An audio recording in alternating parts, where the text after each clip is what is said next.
Hey guys, it's time for this week's episode of Crystal Bytes! Woohoo!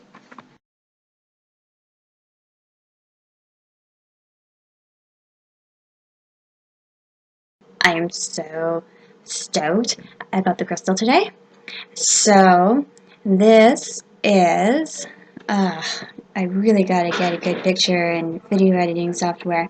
But this right here is called Petroleum Quartz, or it's also known as golden anhydrous. Lots of them are quite small, as you can see, and they look like Herkimers in a lot of ways. The only difference is that these pieces actually have yellow liquid, sometimes green liquid, and sometimes black inside of it. From my research, the yellow liquid is actually petroleum, hence the name petroleum quartz. The green is often unidentified, and the black, I thought it was tourmaline, but it turns out that it is bituminous. Bituminous. I don't know what that is. I've never heard of it before, but I found it in some of my research.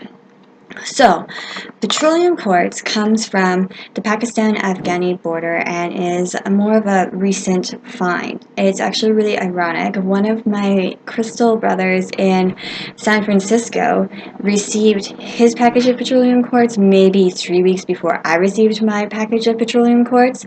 And what is really cool is that we both got very similar downloads as to what petroleum quartz does, which is amazing. And so we partied out a little bit on it because we love crystals. So here's what I got for you.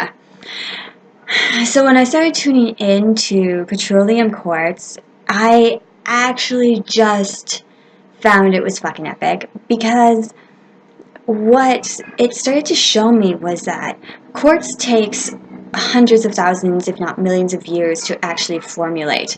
And so hundreds of thousands and millions of years ago, quartz and the planet actually saw a time when we would need to learn about the lessons of how man and nature come together, how they can work together, and how they can benefit each other through working together.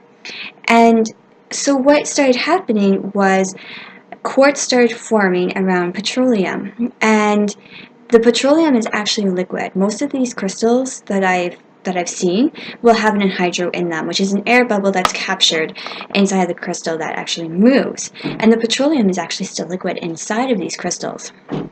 And what it does is it offers us the opportunity to learn about fate and to learn about destiny and to learn about how we interact millions of years in advance and millions of years beyond us, because time is just an imagination. It's not actually a real thing, though we perceive it's a real thing, and we can interact with the world like it is a real thing if we so choose. It typically makes it easier to live in our world because we have put so much belief inside the system.